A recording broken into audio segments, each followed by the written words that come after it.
They put up a tall fence covered with black tarp and topped with barbed wire surrounding Lake Colette at the center of Juniper Valley so that no one could see what they were doing. 2 of the 3 local cop cars were stationed 24/7 at either end, one to the east and one to the west. This all went on for about 3 days while some unknown official body did what needed to be done. Then, overnight, the black barbed wire fence was gone, replaced with one of the normal chain link variety. A few middle school kids dared Kevin Witter to apply a pair of wire cutters and sneak in. My little half-brother knew Kevin. The kid claimed to have seen an unmarked van and bevy of sunglass-wearing government agents with automatic weapons surrounding a team of scientists in hazmat suits, dragging a carcass of a monster out of the water. The monster had 10 legs, the skin of an alligator, and the body of a squid. Or the body of a shark. Or matted fur. Or feathers. Or teeth. It changed per telling, and it was all bullshit. I'm guessing Kevin Witter either chickened out before doing the deed, or else was picked out by the cops as soon as he approached the fence. At the end of the 3 days, some early risers in Juniper Valley reported witnessing unmarked cars heading east on Skylark Road towards the highway and the Air Force Base and the Palmdale Airport. Whatever government agency was working behind the blockade, searching the lake, they were gone without a trace by the time the sun was up. And whatever they found, they weren't telling. The cops were clueless. All they told us townsfolk was that, due to a bacterial infestation, we were not allowed to swim in the lake until further notice. I will never swim in that lake again, and I hope to God they killed them all. I stayed in Juniper Valley during the summer with my father. He and my stepmother loved it there, loved the isolation and the small-town lifestyle. Though I would be hesitant to even call Juniper Valley a town, it's an unincorporated cluster of ranch-style homes planted like a pimple amongst the Sierra Pelona Mountains. In the 90s, the population of Juniper Valley and the surrounding hills was 800 and change. There was one general store in town, one gas station, one church, and one dirty little inn with a bar/restaurant. Anything else one might need could be found in Palmdale, a 45-minute drive east through miles of gridded power lines and golden flatland dotted with silos and scrap metal. The town resembles a bowl, with Lake Colette at the basin and streets and houses arranged around the edges along the slopes of the surrounding mountains. Calling Lake Colette a lake is also stretching things a little bit. It's a sag pond, really, right on the San Andreas Fault, which cuts straight through Juniper Valley. During droughts, Lake Colette would drain to a glorified puddle with a mossy marsh of waist-high weeds. There were quite a few rainy years during my childhood. Lake Colette would remain a proper body of water then, even in the midst of the hot, dry summer. I'd look out my bedroom window at the lake, below the dim circles of light cast by 2 street lamps on Skylark Road, pitch black like a tar pit. On moonless lights, it seemed depthless, and I felt as though it could be kilometers deep. A black hole. It could suck me in and swallow me whole. I grew up. My months in Juniper Valley became skull-crushingly boring. My dad and my stepmother worked, my half-siblings went to summer school, and my friends were 70 miles away. The nearest library was almost as far, and the rabbit-eared TV picked up 3 channels: local access from Palmdale, the Bible channel, and assorted infomercials. It was my step-grandmother who told us about Will Phelps Animal Sanctuary. She went to church with the lady who ran the place, a retired park ranger named Kathy. The shelter was a non-profit, funded solely by donations, with an all-volunteer staff. Kathy owned an acre of hillside land off Skylark Road, just west of town, a 15-minute walk from my father's house. I was 13 the first summer I volunteered at Wilfell, and I went back every summer after. They loved me there, and by they I mean the only 2 staff members, Kathy, an earthy woman in her 60s, who functioned as CEO, manager, accountant, and primary caretaker of the animals, and Jackie, a 27-year-old autistic man who cleaned cages and walked dogs as a part of a government-subsidized program. and I fell in love with the animals. There were about 60 of them, homeless dogs and unwanted cats. There were 2 huge kennels in Kathy's large backyard, one for dogs and one for cats. Further back, rabbit hutches, and at the far end against a sturdy fence, a tiny stable that housed an elderly racehorse and a fat little donkey. When Pounds in Palmdale and Lancaster received animals they had no room for, they'd simply give them to Kathy.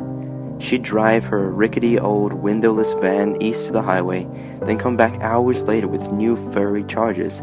Sometimes she'd function as a poor man's dog catcher. Agencies would direct her from Juniper Valley to Acton, asking her to remove starving, nearly hairless dogs from gardens and pull emaciated cats out from under cars. These were the highway strays, abandoned on the 14th by individuals who no longer wished to be pet owners. That summer, I met Jane Kittorns. Jane was a friend of Kathy's, a retired Navy nurse who worked as an at-home caregiver and took in homeless cats. She visited Willfell at least once a week, sometimes bringing large bags of cat food. Jane was a rough lady, tanned, sinewy, wrinkled beyond her years, only ever seen wearing stained wife-beaters and baggy fatigues. She'd never married, had no family I knew of, and seemed to prefer the company of cats to humans. Kathy considered her an asset. She'd take in 20 cats at a time, accepting responsibility when we had no more room. She owned a half-acre a few miles southwest of town off a shabby 2-lane road called Oak Tree Lane.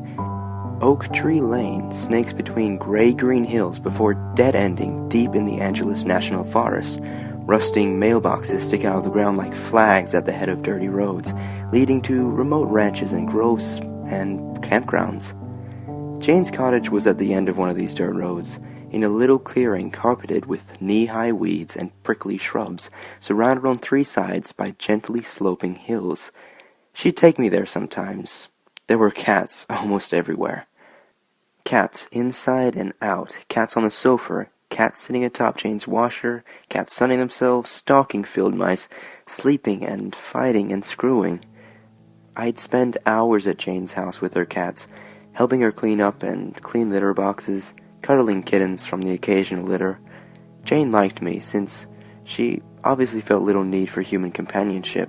I took this as the highest of compliments.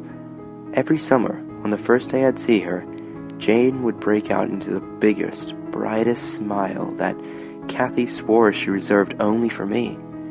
"You're like me, Marlena," Jane would say as she stared out the window of her 1979 El Camino. "You can cut through anyone's bullshit and see their soul. That's why you love animals so much. Your standards for souls are higher than most's." The earthquake hit the winter of my junior year. I remember waking in the middle of the night, roused by the thud of my precariously placed math book falling off my desk. The mild shaking lasted about 3.5 seconds, then I realized I'd experienced an earthquake, rolled over, and fell back to sleep. My dad, his dad, and Juniper Valley were hit a bit harder.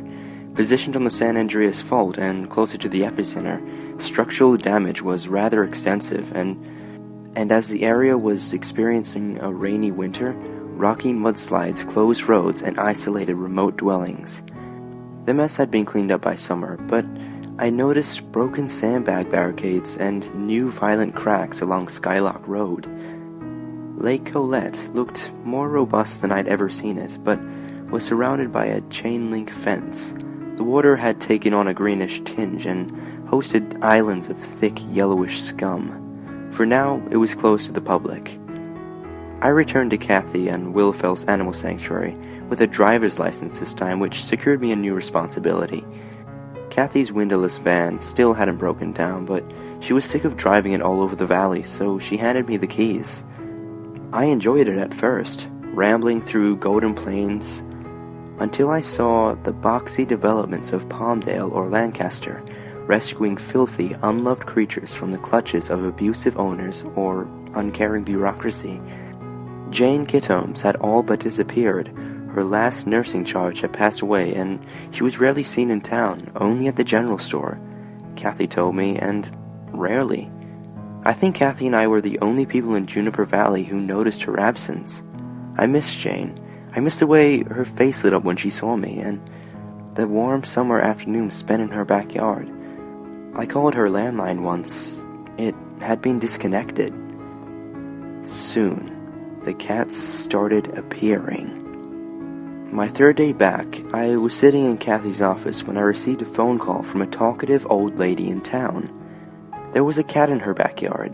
It had been sitting in the lower branches of her oak tree for hours. "I think it's someone's pet," she said. "It's too chubby to be a stray." This, in and of itself, was not an extraordinary event. Everyone in town knew Kathy ran a shelter and would infrequently call her in lieu of animal control when an unknown animal became a bother. Sometimes said animal would be a neighbor's lost pet, other times a runaway that had wandered from Palmdale. Kathy always made an effort to find the owner. Rarely a feral abandoned highway stray would make it to Juniper Valley. These poor creatures were always half-dead things with matted fur and exposed, pustule-dotted skin. They usually had to be euthanized or died before the local vet got it the chance. At first, I assumed the calm, well-groomed gray and white short hair I found in the old lady's oak tree was the former. I tried to coax the thing down with a can of tuna. No dice. It wasn't remotely interested in the food. It just stared. Black, depthless eyes locked on something that wasn't me. I stood, tuna can in outstretched hand, looking like an idiot, for 5 frustrating minutes before giving up and going to grab Kathy's net. When I got back, the cat was gone. I never saw it again. It bothered me all night. It was like the cat had been messing with me. And it happened again, and again. Homeowner after Juniper Valley homeowner calling Wilfell and asking us to remove a cat from their property. Always cats, but always different cats. I don't think I ever saw the same one twice. The homeowner always insisted he or she had seen the animal before, and they never had collars. They always appeared well-fed, if not overfed. Their fur, though not show quality, was thick and intact. It became troubling. Juniper Valley had a population of 842. It was located 45 minutes from the nearest town and surrounded on 3 sides by hills and forests. Everyone knew everyone else's pet, and the sudden appearance of so many unaccounted-for cats was mysterious, to say the least. And these cats were not like any cats I'd seen before. They liked fresh water. I'd find them sitting in fountains and kiddie pools. They didn't seem to like the sun. They'd come out at night or else be found in some shaded, dark, enclosed space. They were silent, never hissing or meowing. They were really, really good at getting in and out of places. I found one curled up in the back of a lady's car, though she admitted she left the door unlocked. The physical act of opening and closing the door should have been impossible for a creature with only paws at its disposal. They were smart, supernaturally smart. At times I fell under the disturbing impression the cat was taunting me. I'd be setting up a trap or extending the net, but the cat would just sit there, calm and cool, watching intently. There'd be a minute in which I'd have some semblance of hope. I'd finally catch the thing this time, and then the cat would dart out of my grasp or vanish the moment I turned my back. The weirdest part was, once or twice, the cat stopped before running off and looked at me. I could swear it was laughing, and they all shared the same icy, emotionless black eyes. I wished they didn't remind me so much of the empty eyes staring from the euthanized corpses I saw at Wilfell. Finally, I caught one. It was early June. I was quite pleased with my cunning. I brought one of those huge plastic storage tubs from a grocery store, filled it with water, stuck it in the back of the van, and waited for my feline quarry, a large pug-faced tabby this time. After an hour of hiding in the cab, the cat climbed down from the roof where I'd found it and into the waiting reservoir. I raced to the back, slammed the van doors, donned the leather gloves, and prepared for a hissing, clawing fight. But surprisingly, the cat didn't struggle at all. It was fully submerged in water, curled up on the bottom of the container like a rock. I picked it up, shoved it in a cage, dumped out the water, and drove. It wasn't until I was halfway to Willfell that I noticed the smell. Once my 9-year-old son had dropped a fish stick in the back of my car and forgot about it. A humid summer week later, my car smelled just like that cat had. When we got there, the chubby tabby put up about as much fight as it had in its van. I didn't hold it for long. Years of experience with scared animals taught me that the less time spent with claws inches from my face, the better. But the short span of time the cat was in my hands was enough to make me seriously uncomfortable. It was heavy and somehow doughy. My hands sunk into its flesh like silly putty, and it was cold. I left the cat in the quarantine cage in Kathy's office. We usually only use that cage for animals that were obviously ill, which the tabby was not, but there was just something wrong with this cat, like it shouldn't be mixed with others of its species. I gave it bowls of kibble and water, then sat down at the desk to fill out my application for a grant. Kathy was gone for the weekend, visiting her sister in Bakersfield. Jackie was in the back cleaning out the pony stall. I couldn't concentrate, not with the cat there. I looked over my shoulder every other minute. Each time I'd see the same thing. The flat-nosed tabby sitting in its water bowl, staring at me. It never blinked, it never moved, it didn't even appear to breathe. The rotting fish odor filled the room. Finally, I cracked. I double-checked the latch on the cat's cage, locked the office door, and pretended to be busy feeding the dogs. I called the vet and asked if he could come by and look at the feline, but he said he wouldn't be able to look for another week. The next morning, I found the office window was wide open, the quarantine cage open, and the cat gone. I wasn't disappointed. Not long after that, everyone started talking about little Charlie Henderson. Charlie was 12 and had been skateboarding alone shortly before midnight in the parking lot by Lake Colette. The lake was still scum-covered and fenced off, and the occupants of the nearest homes had long since packed it in for the night. The way he had told it, Charlie had been approached by a cat. He bent over to pat it, and the cat danced away, leading him to a grove of trees behind the lake. He followed the cat, then suddenly he was attacked by a small army of cats. They jumped from the trees and emerged from the shadows, latching onto his clothing and limbs and dragging him towards a hole in the fence. If a lost car hadn't turned into the parking lot and turned around, causing the cats to scatter and giving him time to run away, well, who knows what they would have done to him. No one believed him, of course. Everyone assumed he'd be attacked maybe by one feral cat, and his imagination had taken over, because cats don't corner people and jump them like that. That takes organization and planning, intelligence not possessed by his house pets. And his story got weird too. He claimed one of the cats had stretched itself like silly putty and grew an opposable thumb. Then Jane came back. It was a cloudy afternoon, and I was taking advantage of the slight cool down to deep clean the dog kennel. Kathy was gone again, in Riverside watching her granddaughter play softball. I was busy scraping dried dog crap off the concrete when Jackie ran out to tell me that there was a lady asking for me. I wiped off my hands and went inside to find Jane Kithorn staring at me from Kathy's living room.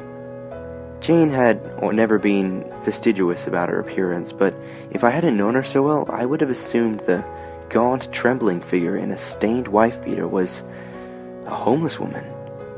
Her hair was a frizzy, matted mess of gray.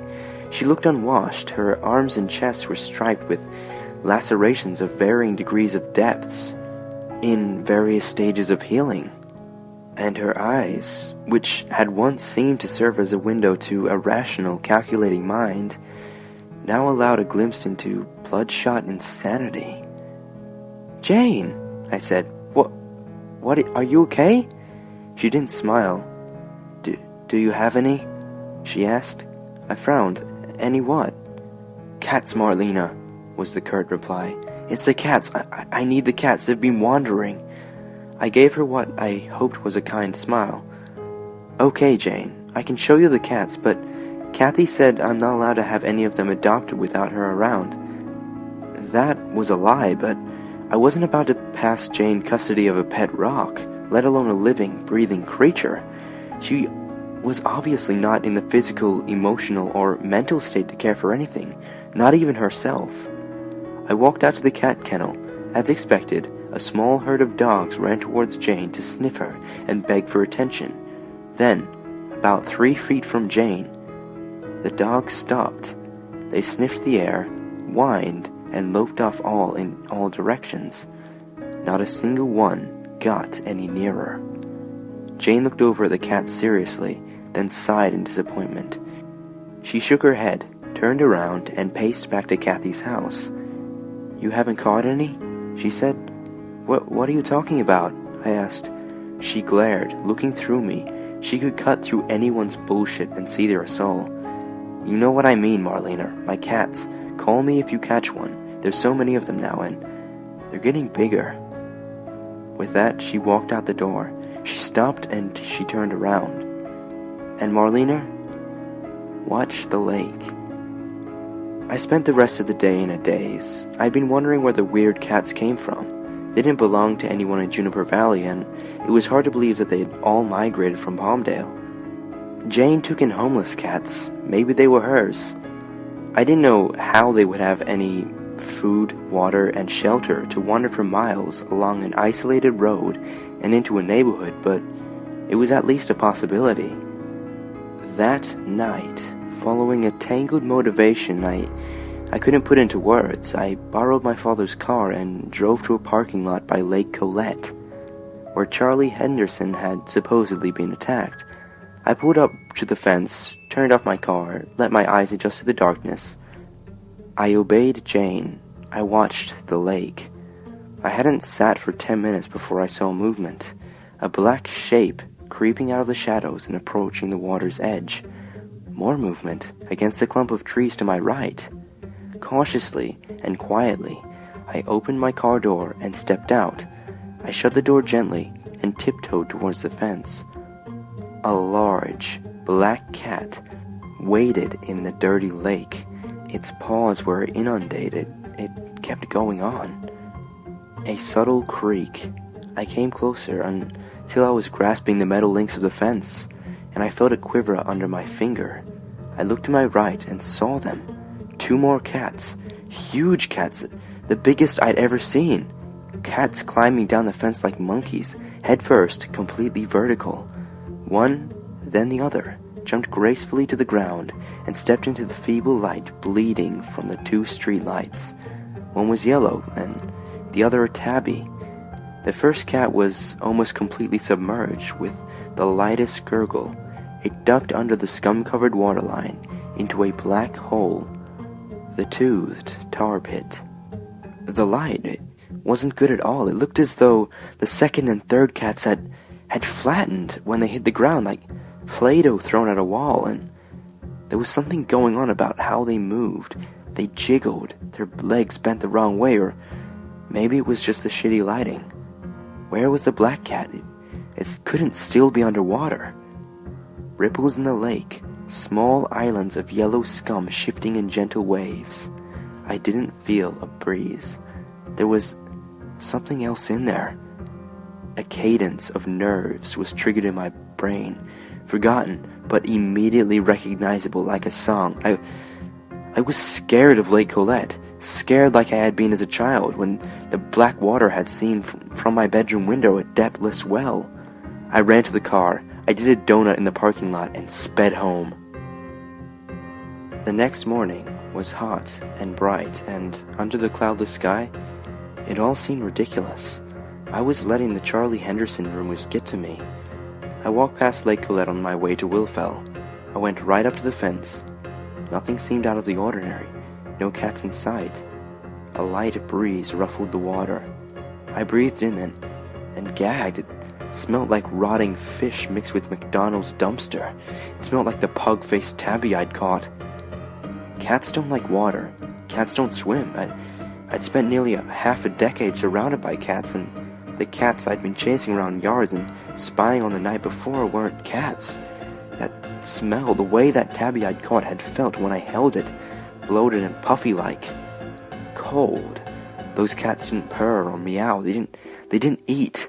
They didn't poop. Their intelligence and that stare. Those glassy, corpse-like eyes that seemed to take in everything, and yet nothing. And Jane, her cats, she'd said, they've been wandering. They're getting bigger. Maybe she was going nuts living out there alone in the wilds, a mile away from her nearest human neighbor. The dogs wouldn't come near her. Her cats had been attacking her, apparently. I mean, how else to explain the scratches all over her? Yet still, she was desperate to have them back. I had to talk to Jane again. Kathy was still gone, and it was Jackie's day off, so I planned on heading to Jane's lonely dirt road as soon as I fed the animals. But a couple from Palmdale called unexpectedly, asking if they could come by with their daughter to pick out a pet. By the time they'd selected a corgi mix and made arrangements to have the dog neutered, it was after 5. It was fine. It was still light out. I locked up, grabbed the keys to the van, and made my way into the hills. My teenage bravado waned as I traveled farther and farther away from Juniper Valley. There's no defined town line, but when you reach the intersection of Skylark and Oak Tree Lane, you're essentially watching civilization shrink in your rearview mirror. I'd forgotten just how far away Jane's shack was from anything, and just how desolate and lonely the mountain road became. I didn't see a single other car the whole time. I finally came to the rusted blue mailbox with Jane's number on the side. I turned on the dirt road, the van jerking violently as I climbed up the hill. When I reached the apex, I saw Jane's shack. Carefully, foot on the brake, I made my way down into the valley. It didn't look like Jane was home. There was no light coming from the windows. I pulled up closer into the driveway, past the house, to the carport in the back. The back door was wide open and Jane's El Camino was there. The cats weren't. No cats lounging in piles by the stairs, none prowling around the yard. I'd never been within a quarter mile of that house, day or night, rain or shine, without seeing at least a few cats. I pulled beside Jane's car, climbed out of the van, and strolled into the backyard. Jane's empty property looked lovely in the approaching dusk. Tall grass, surrounded by gentle golden hills, spinely naked trees reaching for the heavens, majestic firs meeting fluffy white clouds like an Old West movie backdrop. She must have been hiding in the house. She must have crept up on me because I don't remember feeling the blow. I woke up, lying in cool, moist dirt. I was looking at water. Lake Colette? No. I saw nothing but hills and foliage in the distance. Where the hell was I? I sat up, my head spinning. I felt blood in my hair. I was sitting on the bank of a small pond. The water was greenish and thick with algae, covered in thick yellow scum. I took a breath and lurched. The smell. God, the smell. Rotting fish, rotting flesh, fast food dumpster, stronger than I'd ever smelled it before. The water moved. Something was emerging a few feet in front of me, swimming to shore. A black cat, paddling with uncomfortable, almost human strokes. I scrambled backwards, away from the approaching creature. It reached land. It pulled itself onto the bank, and it stood up. Anyone who grew up watching Looney Tunes knows what a cat, in theory, looks like standing on 2 feet. This was nothing like that. The black cat's weight shifted. Its belly bulged. Its lower legs swelled, becoming shorter and fatter. The effect was the same as squeezing a stress ball, instead of the creature with a skeleton and tendons and muscles. I was being approached by a thing with the consistency of jelly, wearing a furry suit. I screamed. I stumbled to my feet. Then I felt icy fingers curl around my neck. I struggled and instinctively horse-kicked my unseen attacker. The hand loosened, and I whirled around. I was face to face with Jane Kithorns, but God, it wasn't Jane. Her face was round and flat and boneless. The wrinkles under her eyes had smoothed themselves out, and her nose bulged out like a mushroom, and her eyes, the maniacal glint was gone from her eyes. So was the consciousness, so was the recognition, so was the vitality. Her pupils were so dilated, her irises were no longer visible, and what had been the white were now completely red. Her eyes didn't move, they were those of a corpse. A wobbling, arm extended, and I was falling backwards, back towards the pond, towards the demented anthropomorphic cat. I turned my body and caught myself as I slid, my left arm plunging into the murky water. A cold weight on my shoulder, knocking me backwards. Then, the cat thing was sitting on my chest. It held out a paw and then stepped on one foreleg with the other. Its paw bulged, then reshaped itself. Its toes grew fatter, skin stretching, and a small knob popped out the side. An opposable thumb, like putty in a rubber glove. Then, something in the water grabbed my hand, something soft and cold and rubber-like, slimy, but very, very strong. It pulled me, it was pulling me into the water. Then, something else jerked at my hair.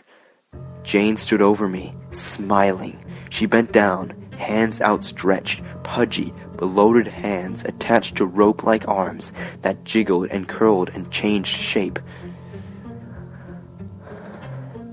What happened next is a blur. I remember clawing, kicking, screaming at the top of my lungs, and then I was running, stumbling, my lungs burning, stinging, aching, cursing the spongy, weeded ground that gave under my feet. I pushed through dry shrubs and jumped over tree branches, praying I was going in a direction that would lead me to humanity, and that the crinkling of grass behind me was, God, it was only my imagination. Then I was on top of a hill, looking down at Jane's shack, and then I was in Jane's yard. I saw the van and lunged for it, threw myself in the driver's seat, silently thanking the spirit or guardian angel that distracted me so I'd left the keys in the ignition. I slammed the door. I looked up, out the windshield, and into the red and black, empty eyes of that thing that had been Jane. It was smiling. She'd always reserved a special smile for me. I turned the key, and God, I gunned it. Squelch. The van jerked violently. I slammed on the brakes, kicking up dirt like smoke. I felt a sticky moisture against my cheeks. I took a breath and barely managed to open the door before I projectile vomited. Even thinking about that acidic, rotting seafood stench induced a nauseous tickle in the back of my throat. I'd crushed Jane under the front of my right tire. I'd popped her. God must have been smiling down on me that night because the van still ran. I drove it straight to the police station in the parking lot. I surveyed the damage. The front bumper was dented and a headlight was out, but there was no blood. The mangled metal was splattered with glossy, opaque white goo. I was almost completely honest with the sleepy-eyed desk cop. I said that Jane tried to drown me in the hills behind her home, chased me to the van, and then I ran her over, but I left out the part where her body had taken on the form and properties of pastor and silly putty. The cop asked sarcastically if I'd been doing any drugs, but radioed a car to the site. Over the next week, I was questioned multiple times by the police. Their questions became increasingly bizarre, to the point where they were actually asking about toxic chemicals and lights in the sky, seriously, and whether I was or had ever been involved with a heavy metal band and or witch cult. This was the late 90s. I was chastised for driving down a lonely back road, alone to approach a crazy woman, but I was never charged with a crime. The cops were cagey, but they'd found something. By the next morning, Oak Tree Lane was blocked off by the county sheriffs, and the inhabitants of the hills had been roughly excavated with no explanation. Then came more sheriffs, then the unmarked cars, then the tall, black, barbed wire fence surrounding Lake Colette. Jane's death was reported as a freak accident. I tried to forget. I holed up in my room, watching happy movies on VHS until my mom came to take me back to school. I went back, and I threw myself into studying and applying for college. When I needed to, I snuck my mom's sleeping pills. Eventually, however, curiosity overwhelmed my fear. I wanted answers, so I elected to spend the following summer, my last before college, in Juniper Valley with my dad. Willfell was no more. Kathy had left the animals with a larger, no-kill shelter in Acton, retired and moved to Riverside. There was a large for sale sign in front of what used to be our home, and it had been a dry winter. The chain-link fence, broken and bent, still surrounded Lake Colette, but the lake was little more than a puddle. I flirted my way into a job waiting tables at the local bar/restaurant. They weren't great with checking IDs. I spent my nights serving burgers to bored townies, trying to strike up conversations about the strange events of the previous summer, the shadowy agents, the fence, the crazy cat lady. I was offered nothing but rumors, speculation, and good old-fashioned lies. Finally, I met a man named Aaron. He was in his 20s, chubby and socially awkward. He worked as a counselor at a camp for disabled children. He talked about Dungeons and Dragons a little bit too much, and his uncle was a cop. It was a slow night. I shot the shit with Aaron for a while. When I asked him if he'd heard about the crazy cat lady who died last year, he played it off like a tabloid headline. What crazy? Oh, that lady. He laughed nervously. Yeah, I'd heard all about her. They found her body and drained some ponds in the hills, and all her cats were missing. That was about it. But I'd noticed his eyes widen and his hands tremble. I guess I got lucky. Aaron's cop, apparently, had a weakness for Jack Daniels and a tendency to ignore police confidentiality when drunk. And that weakness must have been genetic, because a sloppy, jiggly hour later, Aaron was singing like a canary. The night Jane had tried to kill me, 2 cops had been dispatched to her home off Oak Tree Lane, expecting to find an empty bottle of Everclear and a discarded bag of shrooms. Instead, they found what had been Jane Catorn's.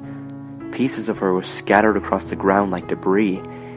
They radioed for backup, and a small posse spent the remainder of the night on a scavenger hunt, looking for vital organs.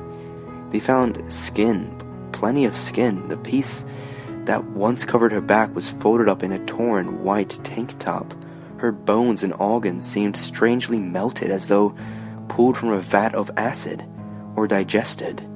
It was like, one officer had said, Jane had been skinned from the inside, then filled with acidic goo like a water balloon. Everything was coated in a white, translucent jelly substance. The officers had taken a sample to be tested, but by the next morning, it had evaporated into a powdery white stain. The big guns were called in, sheriffs, agents from multiple government divisions. He couldn't exactly say who, but the local cops had been pushed out of the investigation by that point.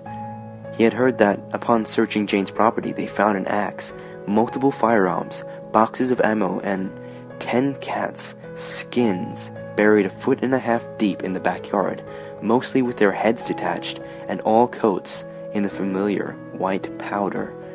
They scoured the hills behind Jane's property, and they found the pond. The small sag pond that, according to land surveying reports, had not existed before the earthquake and the rains of the previous winter. They drained it, and at the bottom they found 24 more cat skins. The insides were all gone, yet the skins were unmarred. At no point had they been cut apart or sewn together. Again, it appeared as if something had eaten or dissolved all the blood, bones, and vital organs except for the teeth and the eyeballs. The eyeballs were left intact to stare hauntingly into oblivion. After this discovery, they drained Lake Colette as well. Aaron didn't know what they'd found. The lake was thoroughly searched, and even after government agents left, the citizens of Juniper Valley were urged to stay away. It's been nearly 20 years. I'm a vegetarian now, a divorcee, a mother. I've done some digging, spent hours in corners of the internet where I've seen things I can't unsee, made some new friends, but I still don't have any answers. I don't know what changed Jane's cats that summer? Were they infected? Usurped? Possessed? I think it was something in the water. Hyper-intelligent blob-like things that had laid dormant for years, brought to the surface by the earthquake, revitalized by water, able to invade the bodies of other creatures. Jane had allowed her cats to wander the hills. The cats had found the pond. They'd leaned into the pond to take a drink. Maybe the blob-like things drowned them first. Then they got inside them via mouth or anus and digested their unfortunate victim from inside out. Then they wore the skins like wetsuits. To exit the water, perhaps. Maybe their bodies were weak against air and sunlight. To look for more prey, or to look for replacements. Skin and eyes decompose eventually. But as they consumed cat after cat, they grew too big to stay in the sag pond. They needed a bigger body of fresh water to make their home. Lake Colette. They grew too big to fit inside a cat's skin. They needed clothes in a larger size. They needed humans. Little Charlie Henderson. And Jane. God, Jane figured it out before anyone. Jane, who could cut through bullshit and see a naked soul, realized that some of her cats no longer had one. So she chased them down. She killed all she could, but God knows how many there were. The 10 she killed, how many more? Finally, they got her. It found me, knocked me out, dragged me to the pond's end. I was going to be its next outfit, its next meal, but this is all conjecture, just my opinion. All those years ago, I told Aaron, the chubby camp counselor, everything. He listened, eyes widening but never doubting. The next morning, he and I took his car down Oak Tree Lane to the rusting blue mailbox, and finally, the abandoned shack where I'd passed so many teenage summer's days. We hiked a mile into the hills, carrying 2 shovels and my father's rifle. We found the hole that had once been a sag pond, now a weeded ditch, and when we got to work, it was hard work. It was dirty work. It took a few trips, but by the end of August, we had leveled the land and completely filled the hole with dirt. I don't know what was down there, but if there's more, they're not getting out.